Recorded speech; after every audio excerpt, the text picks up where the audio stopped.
अल्लाहु अकबर, अल्लाहु अकबर, असहदु अल्ला इलाहा इल्लल्लाह, असहदु अल्ला इलाहा इल्लल्लाह। नजिकैको मस्जिदबाट निस्कने प्रार्थनाको रागसँगै राजापुरको बिहान बिउजन्छ। अजानका हरफहरूसँगै बिउजेका मुसलमानहरू मस्जिदतर्फ लाग्छन्। अजानका हरफहरूसँगै बिउजे पनि हिन्दूहरू चाहिँ राम मन्दिरतर्फ लाग्छ। घण्टौँको बस यात्रापछि हिजो राति राजापुर आइपुग्दा आँखामा निन्द र ज्यानमा थकान बाहेक अरू केही महसुस नै गरेनन्। सामली र उसका बाआमाले बिहान उठेर जे महसुस गर्दैथे पक्रैयाको हावापानीमा नभएको के महसुस गर्दैथे। दाइकी छोरी नयनतारालाई आफूहरू अचानक राजापुर आउनुको कारण खुलाए। नयनताराले पनि साना बा, सानी आमा र बहिनीको अप्रत्याशित आगमनलाई दिलैदेखि स्वागत गरे। पक्रैयामा रहेका बा आमादेखि आफ्ना साथीहरू सबैको खबर सोधी। हजुरहरू आइजानु भो, मेरो त दिल नै खुस भो। साला मेजर, त्यसलाई त कसैले राँगो काटे झैँ काट्नु पर्यान्या, काटके नदीमा फाल्नु पर्यान्या। उसले खुसी र रिस एकै साथ मिसाएर बोली, आधा हिन्दी आधा नेपालीमा। छक्क परेर उसका कुरा सुन्दै थिए सामली र उसका बाआमा। हाम्रो त उठ बस्ने मुसलमानहरूसँग धेरै भइएको छ। नेपालगञ्जपट्टि मधेसी साहुहरू पनि आउँदा छन्। इन्डियातिरबट्टि इन्डियन व्यापारीहरू आउँदा छन्। दिनदिनै उन लोगोसँग बातचित गर्दा गर्दै हिन्दी त बोल्न आइहाल्दो रहेछ, उसले थप स्पष्टीकरण दिँदै थिए। पक्रैयामा थुप्रेका निम्ति नयनतारा एउटा रहस्य र आकर्षणको नाम थिए। वर्षामा एकपटक दशैताका घर आइपुग्थे। नयनतारा घर आउँदा नयनतारा मात्रै आउँदिनथी, उसँगै उसको अदा पनि आउँथ्यो, उसँगै उसको नखरा पनि आउँथ्यो, उसैसँग उसको फेसन पनि आउँथ्यो, उसँगै उसको बोलीको अनौठो अन्दाज पनि आउँथ्यो। बस्तीका केटाकेटीहरूदेखि बुढापाकाहरू सबै झुमिन्थे उनलाई हेर्न भनेर। जसरी उमेर पुगेपछि छोराहरू लाहोर जान्थे, त्यसरी नै उमेर पुगेपछि र आँट भएका बादीका केही छोरीहरू धेरै कमाउनका लागि राजापुर जान्थे। राजापुरमा पुगेर सबैले कमाउँछन् नै भन्ने थिएन, तर जसले कमाएका थिए बादी बस्तीमा तिनको हैसियत मलैया वा हङकङको लाहुरेको भन्दा कम हुन्थेन। पक्रैयामा नयनताराको हैसियत एक लाहुरेको हैसियत बराबर थियो। फरक यति हो, लाहुरेहरू विदेशमा रगत र पसिना बगाएर कमाउँथे, नयनतारा र नयनताराहरू राजापुरमा रूप बगाएर कमाउँथे। 28-29 को हाराहारीमा हिँडिरहेकी नयनताराको चमक थमक राजापुरमा पनि हेर्न लायकै थियो। केही दिनसम्म त सामली र उसका बाआमालाई नयनताराको चढ्ती कला नै बडो रमाइलो लागिरह्यो।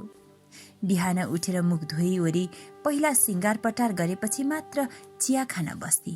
भन्थे, यो राजापुर हो राजापुर, यहाँ ग्राहक जुनसुकै बेला जहाँबाट पनि टुप्लुक्क आउन सक्दो छ, त्यसैले सधैँ तयार भइकिर बस्नु पर्दो छ। यहाँ कोही रात पर्यापछि आउँदछन् र बिहानतिर जाँदछन्, कोही बिहानलाई नै रात पार्न आउँदछन्। हाम्रो आफ्नो दिन वा रात भन्या केही हुँदैन।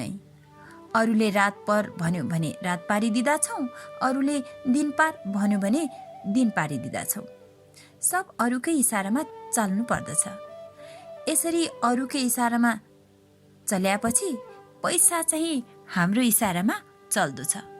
सबसे ठुलो कुरा पैसा नै त रहेछ। तमीलाई मालुम छ सामली, मैले यहाँ कमायाको पैसाले मेरा बाआमाले लमहीमा घर किनेका छन्। त्यसैको बहालले तिनकन जीवनभर खान पुग्दछ। यहाँ 18 वर्षको उमेरमा आइकी म अहिले 28 वर्ष पुगिसक्या, अझै 10 वर्ष कमाउन सक्दछु भन्ने लाग्दो छ। मुसँग आएका सबका सब साथीहरू बिहाको रन्कोमा लागिकन बिग्रिएका छन्। कसैको बच्चा भया, ज्यान बिग्रिया, कसैका लोग्नेले छोड्या, फेरि फुङ्ग उड्याएको अनुहार बोकिकन धन्दामा लागेका छन्। मुलाई त पैसा कमाउनु बाहेक अरू कुरा दिमागमा कहिले पनि आएन। एकजनाका लागि भुतुक्क हुन्या, उसैको लागि सब कुछ छोड्यान्या मेरो त बसको कुरा होइन। मस्त कमाओ, मस्त जियो, मलाई पता भएको बस यति हो। यसरी नयनतारा के घन्टौँ बोलिरहन्थे। क्या पैसा नै सब थोक हो र दिदी? नयनताराको कुराले साह्रै कोक्याएपछि सामलीले आफ्नो प्रश्न राखी। त अबुझ छै केटी र कोमल पनि छै, त्यसैले यस्तो प्रश्न गर्दी छै। मान्छ कोमल भइन्ज्याल उसलाई लाग्दछ पैसा त केही पनि होइन।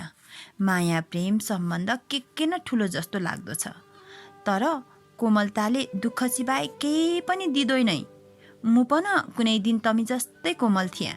समयले कठोर बन्न बाध्य पारेको हुँ, अनि मु यति कठोर भए कि आज मुलाई कुनै कुराले छुँदैन सिवाय पैसा। नयनताराले कठोर सत्यका केही पाप्राहरू उक्काए। त्यो कुन कथा वा घटना थियो होला जसले नयनतारालाई यति बिघ्न कठोर बनाइकन छोड्यो? सामलीको मनमा प्रश्न उब्जियो, तर यसपटक उसले कुनै प्रश्न सोधिन। नयनताराका आँखाहरू हेर्दैमा बडो कठोर लाग्थे। उसका ओठहरू चाहिँ बडो चञ्चल थिए। ती बोल्नबाट रोकिने नाम नै लिन्थेन। ऊ कठोरताको महात्मा गाउँदै थिए। कठोर हुनुका धेरै फाइदाहरू छन् सामली। सबैभन्दा ठुलो फाइदा यो हो कि तमीलाई कसैले पनि दुखाउन सक्दैन, रुवाउन सक्दैन, तमरो फाइदा उठाउन सक्दैन। कठोर हुनुको अर्को पनि फाइदा छ। त्यो क्या भन्या, तिमीलाई कसैले अचानो बनाउन सक्दैन। अचानो नै बनाएछ भन्या पनि छ्या बनाउन सक्दैन। न स्वीकृति न अस्वीकृतिको भावमा। सामली नयनताराका कुराहरू सुन्थे। सुनेर नथाक्ने सामली र बोलेर नथाक्ने नयनताराका बीचको गणित अनौठो, निकै अनौठो थियो। राजापुर साँच्चै नै हेर्न लायक थियो।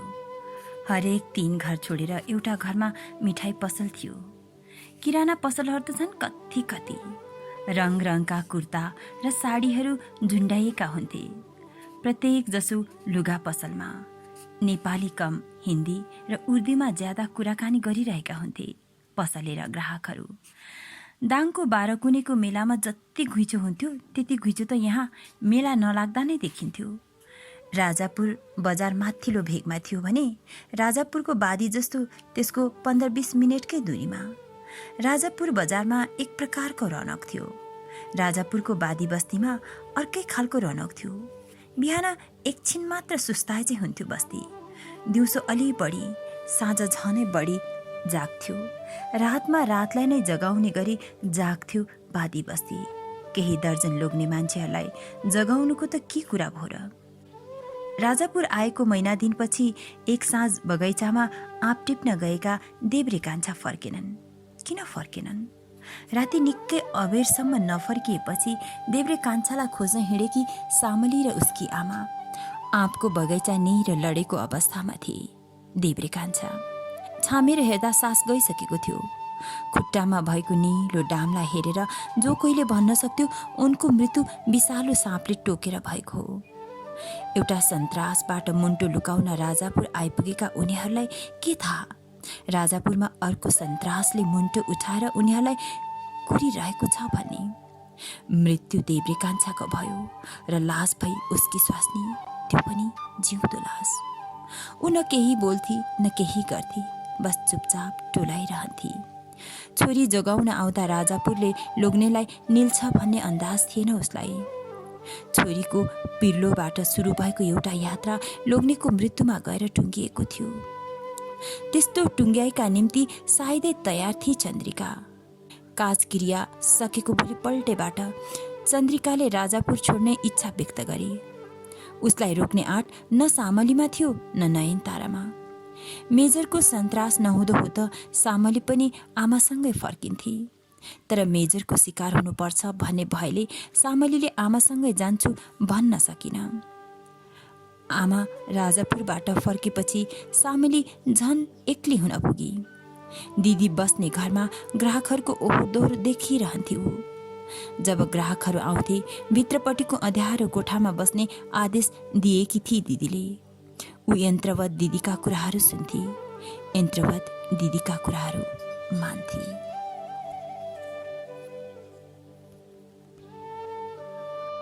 ग्राहक: पैसा तिरेपछि साग त ताजा किनेर खान पाइन्छ, पैसा तिरेपछि माल किन सधैँ पुरानै चलाउने हामीले? भने जति पैसा दिन्छौँ तर माल चाहिँ नयाँ चाहिन्छ। नयनतारा: मेरी बहिनी धन्दा गर्न आएकी होइन, यहाँ केही समय बस्न र घुम्न मात्र आएकी हो। ग्राहक: बदिनीको छोरी भएर धन्दा गर्दिन भनेर कसले पत्याउँछ? रन्डीका जातले रन्डीबाजी नगरे कसले गर्छ त?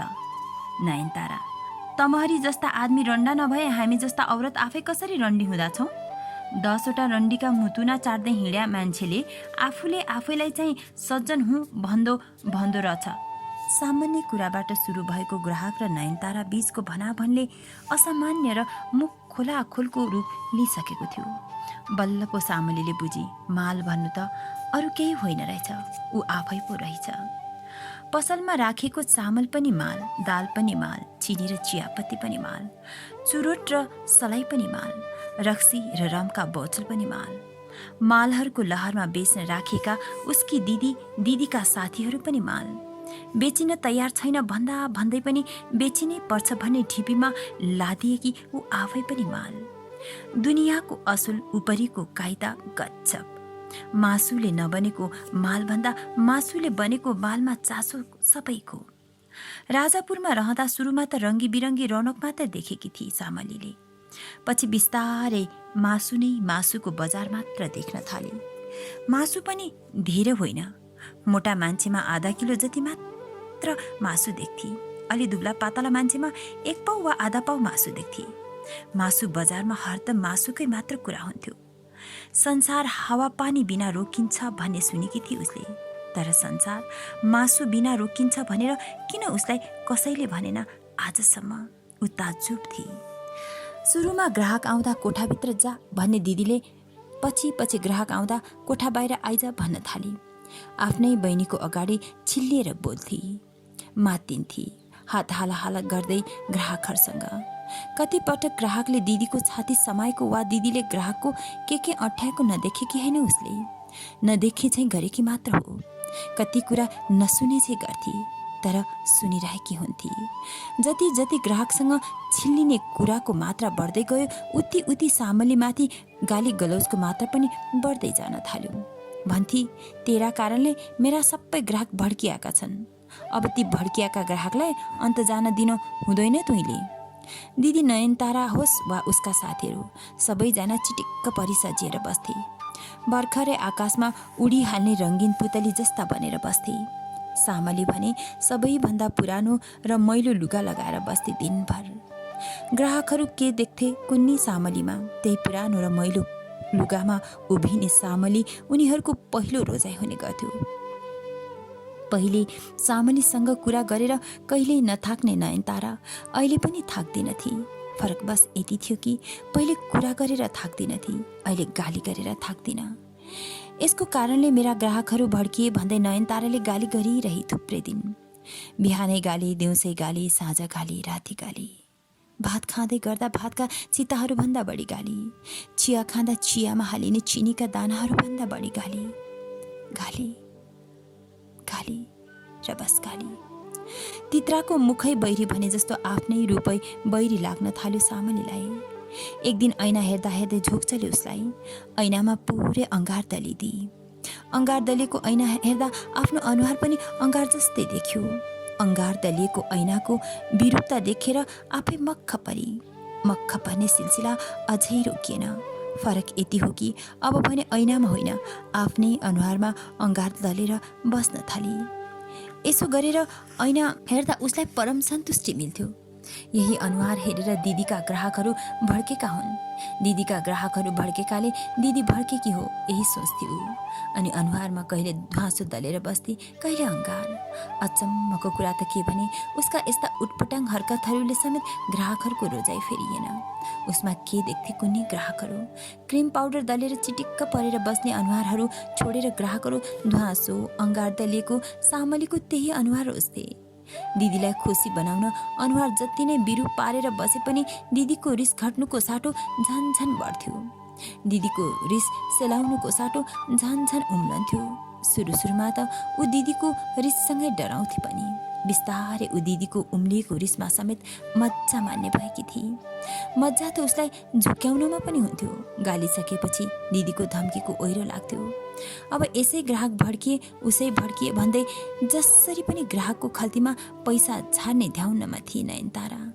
यसर्थ आजकल नयनताराको धम्की सामली अरू तुइले धन्दा सुरु गर्नु पर्दछ भन्नेमा अड्केको थियो। दिदीको धम्की बढ्दै गएपछि दिनभरि हुन्छ, आज बेलुकाबाट धन्दा सुरु गर्छु भन्थे। यसो गर्दा उसलाई दुईटा कुरामा फाइदा हुन्थ्यो। एक त दिनभरि कति पनि गाली गर्दिनथे दिदीले।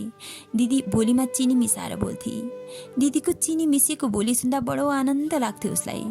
यस्तो मिठो बोली सुन्न ऊ एक होइन 1000 छुट बोल्न तयार थिए। साँझ हुने बित्तिकै कहिले पेट दुख्यो, कहिले टाउको दुख्यो भनेर सुतिदिन्थे। केही दिन त सामलीको यो सूत्रले कामै गर्यो। पछि यो सूत्रले पनि काम गर्न छोड्यो। तुइले मलाई झुकाउने भन्दै लछार पछारको तहमै ओर्लिन सुरु गरी नयनतारा पनि। कठोर छु भन्ने नयनताराको कठोरपन सामलीमा बज्रनु अगाडि नै अब सामलीले सोच्नै पर्ने परिस्थिति खडा भइसकेको थियो। कि राजापुरमै जबरजस्ती धन्दा गरेर बस्ने, कि राजापुरबाट भागेर पक्रैया जाने। अर्को विकल्प थिएन सामलीसँग। राजापुरबाट पक्रैया जानुको अर्थ एउटा भुङ्रोबाट उम्केर अर्को भुङ्रोमा जानु हो भन्ने पनि राम्रै थाहा थियो उसलाई। भुङ्रो नै हो भने किन नजिकै भुङ्रोलाई नअपनाउने? यही सोचेर उसले मुटु दह्रो बनाए एक रात। त्यसै साँझ दिदीको सन्दुकबाट कसैले थाहा नपाउने गरी एक मुठो पैसा झिकी। मध्यरात कसैलाई थाहा नदिकन एक्लै पक्रैया जान तम्तयार भई। जसरी रातारात भागेर पक्रैयाबाट राजापुर आइपुगेकी थिए, त्यसरी नै राजापुरबाट रातारात भागेर पक्रैया जाने तयारीमा थिए। अरू बेलामा कमजोर मान्छे पनि अप्ठ्यारो परिस्थितिमा एकाएक आफै साहसी बन्दो रहेछ। बर्खामा खहरे उर्लेर आए जस्तै साहस त कहाँबाट आफै उर्लेर आउँदो रहेछ। हो, आफै उर्लेर आउँदो रहेछ। त्यस्तै साहस उर्लेर आयो सामलीमा पनि। मध्यरातमा उसले राजापुर छोड्दै गर्दा उसमा रत्तिभर डर थिएन। डर त परको कुरा, डरको पातलो लेससम्म थिएन। अब के हुन्छ? बाँकी अंश सुन्न चाहनुहुन्छ भने कृपया हामीलाई कमेन्ट गर्नुहोला। मन परेमा लाइक सब्सक्राइब पनि गरिदिनु होला कृपया। यस्तै बाँकी कथाका अंशहरू यदि यहाँले रुचाउनु भयो भने लिएर आइपुग्नु